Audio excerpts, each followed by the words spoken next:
The only person I really know as a parent was my grandmother, right? My late grandmother.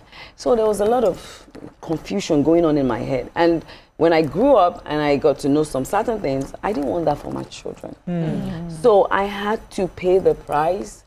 I had to take whatever, because it's not their fault. And it worked, because my kids grew up well.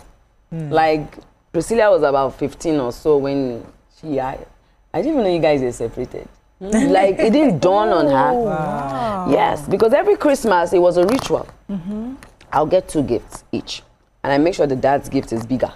Do you understand? So Boxing Day, they're always eager to run downstairs and open the gift box, and they don't open my own first, they open his own first. You understand? So I did everything possible. I got them a phone just for weekends. You're separated in the house, and both of you are staying in the same house? No, we were never stayed in the same house. Okay. But when he was in Nigeria, yes, I allowed him come into my home anytime to see the kids. I allowed him take the kids to his place anytime.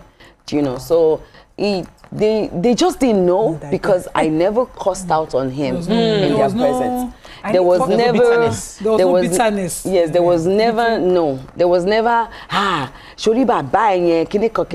Whatever discussion I had about their dad was with my friends in closed doors. I think the first time I ever talked about anything that had to do with my marriage was when I was talking to single mothers. Was it 2019? There was this video that went viral. I started crying. I was emotional because the lady actually sent me a message, and I get those kind of message every time in my DM. But that one just kind of hit me, you know. And I was like, okay, let me just address this. Let me talk about this. The people know that single motherhood is not easy, but you know you're gonna get past it. So for me, I didn't show no hate. I didn't show no bitterness. They didn't know who was paying school fees or who was not paying school fees. Do you understand? If I call him and say, this is the bill, and he says, I don't have, fine, I'm doing it. Because at the end of the day, they are my kids. I made that decision. I think that's so it's my thing. You know. And today, Festus, yes, Festus. Where's the camera? It's in front of you. Right in front of you. Festus.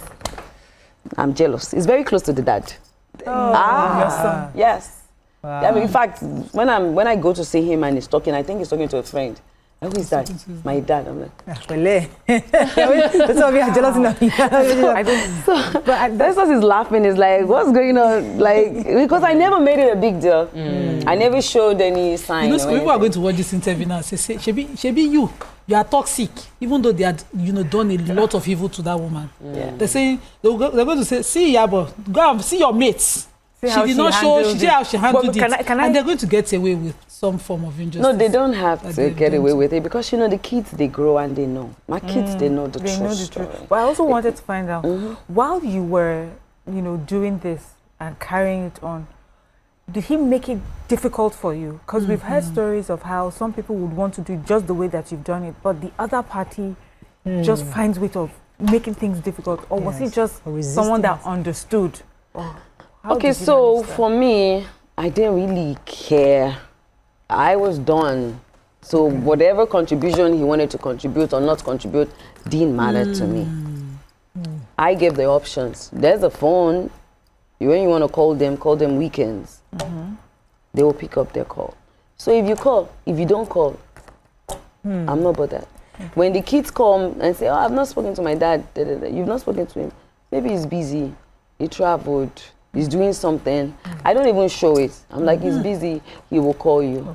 And if he stays long to call them, Priscilla will not pick up her call. And then he will call me and say, Priscilla is not picking up. I say, hey, what's my own? Don't you have a number?